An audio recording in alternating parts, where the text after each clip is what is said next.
Hello friends, मैं सुप्रिया। आप सभी को मेरे channel the brilliant general studies में स्वागत है। तो आज का टॉपिक है भारत सरकार अधिनियम 1919, गवर्नमेंट ऑफ इंडिया एक्ट 1919। तो मॉन्टेग्यू चेम्सफोर्ड सुधार, इसका दूसरा नाम मॉन्टेग्यू चेम्सफोर्ड सुधार था। तो परिचय देख लेते हैं। 1919 का भारत सरकार अधिनियम भारत की औपनिवेशिक शासन प्रणाली में एक महत्वपूर्ण मोड़ था। इसे मॉन्टेग्यू चेम्सफोर्ड सुधार के नाम से भी जाना जाता है, क्योंकि इस अधिनियम के प्रस्ताव मॉन्टेग्यू और चेम्सफोर्ड द्वारा तैयार किए गए थे। इसका उद्देश्य ब्रिटिश भारत में प्रशासनिक ढांचे को भारतीय की भागीदारी के साथ अधिक उत्तरदायी और प्रतिनिधित्व बनाया था। पृष्ठभूमि देख लीजिए। पहला कि विश्व युद्ध का प्रभाव। प्रथम विश्व युद्ध 1914 से 1918 के दौरान भारत ने ब्रिटिश साम्राज्य का साथ दिया। लाखों भारतीय सैनिक ने मोर्चे पर हिस्सा लिया। बदले में भारतीयों को अधिक राजनीतिक अधिकारों की आशा थी। दूसरा, भारतीय की अपेक्षाएं। भारतीय राष्ट्रीय आंदोलन, विशेषकर कांग्रेस, जब केवल प्रशासन में सुधार नहीं बल्कि स्वशासन यानी सेल्फ गवर्नमेंट की मांग करने लगा। अगस्त की घोषणा 1917। ब्रिटिश सरकार ने भारत के लिए भविष्य की नीति की घोषणा की। ब्रिटिश सरकार का उद्देश्य भारत में क्रमिक रूप से उत्तरदायी शासन की स्थापना करना है। यह घोषणा भारत में राजनीतिक सुधारों की दिशा में एक महत्वपूर्ण कदम थी। मुख्य निर्माता, पहला एडविन मॉन्टेग्यू, ब्रिटेन के secretary of state for India, और दूसरा लॉर्ड चेम्सफोर्ड, भारत के वायसराय। इन्होंने मिलकर सुधारों की एक रिपोर्ट तैयार की, जिसे ब्रिटिश संसद ने 1919 में पारित की। मुख्य विशेषताएं। वैध शासन प्रणाली। प्रांतों में शासन के दो भाग बनाए गए, आरक्षित विषय और हस्तांतरित विषय। आरक्षित विषय में पुलिस, न्याय, कराधान, राजस्व आदि इन पर गवर्नर और उसके ब्रिटिश सरकार अधिकारी नियंत्रण रखते थे। और हस्तांतरित विषय पर शिक्षा, स्वास्थ्य, कृषि, स्थानीय स्वशासन, इनका नियंत्रण भारतीय मंत्रियों को सौंपा गया। गवर्नर के पास हस्तांतरित विषयों में भी वीटो का अधिकार था, जिससे भारतीयों की शक्ति सीमित रही। केंद्रीय विधान परिषद में सुधार। केंद्रीय विधान परिषद में दो सदन बनाए गए, काउंसिल ऑफ स्टेट यानी उच्च सदन आंशिक रूप से निर्वाचित, और सेंट्रल लेजिस्लेटिव असेंबली निचला सदन यानी अधिकांश निर्वाचित सदस्य। हालांकि इन परिषदों के पास सीमित अधिकार थे, विशेषकर बजट पर अंतिम निर्णय वायसराय के पास होता था। प्रांतीय स्वायत्तता। पहली बार प्रांतों में भारतीय मंत्रियों को कुछ अधिकार दिए गए। मंत्री विधान परिषद को उत्तरदायी थे। बॉम्बे, मद्रास, बंगाल, बिहार, उड़ीसा संयुक्त प्रांत आदि प्रांतों में लागू हुआ। फ्रेंचाइजी और निर्वाचन प्रणाली में सुधार। सीमित मताधिकार का प्रावधान किया गया। कुछ आयु, शिक्षा, संपत्ति और करदाताओं को ही मतदान का अधिकार। और पांचवा की भारतीयों की परिषदों में भागीदारी। वायसराय की कार्य परिषद और गवर्नर की कार्यकारी परिषद में भारतीय संयुक्त नियुक्ति किए गए। प्रथम बार भारतीयों को रक्षा और शिक्षा जैसे विभागों का दायित्व दिया गया। वायसराय की शक्ति का यथावत। वायसराय के पास सावधि शक्ति, रिजर्व पावर बनी रही। वह किसी भी कानून को नकार सकता था। और सातवां की एक अलग आयोग का प्रावधान। अधिनियम में यह प्रावधान किया गया कि 10 वर्षों के भीतर एक आयोग नियुक्त किया जाएगा, जो इस अधिनियम की समीक्षा करेगा। यही आयोग 1927 में आया, जिसे साइमन कमीशन कहा गया। महत्व और प्रभाव देख लीजिए। भारतीयों की भागीदारी। पहली बार भारतीयों को प्रांतों सीमित प्रशासनिक अधिकार दिए गए। इससे राजनीतिक चेतना और अनुभव बढ़ा।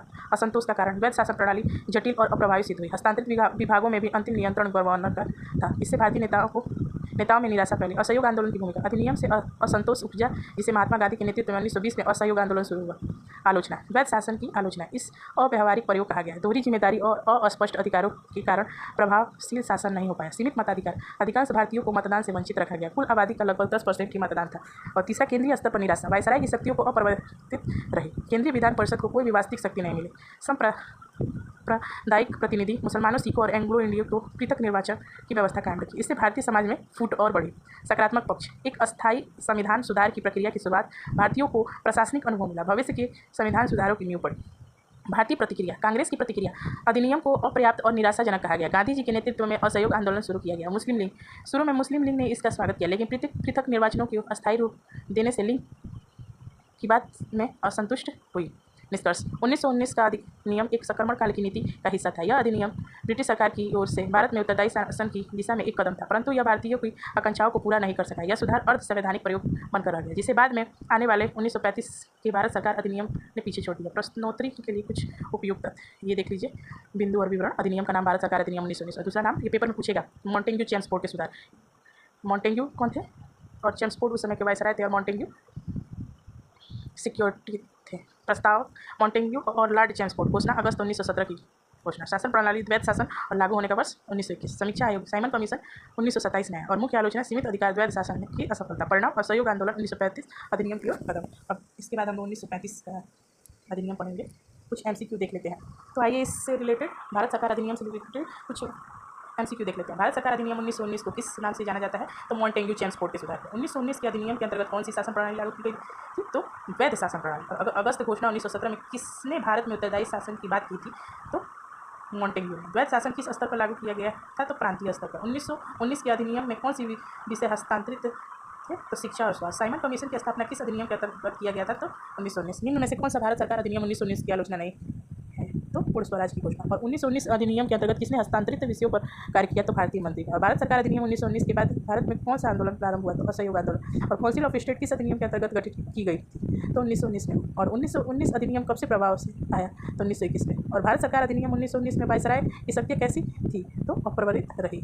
और 13 भारत सरकार अधिनियम 1919 के अनुसार केंद्रीय विधान परिषद में कितने सदन थे? तो 2। द्वैध शासन में आरक्षित विषय किसके नियंत्रण में था? तो गवर्नर और उनके ब्रिटिश अधिकारियों।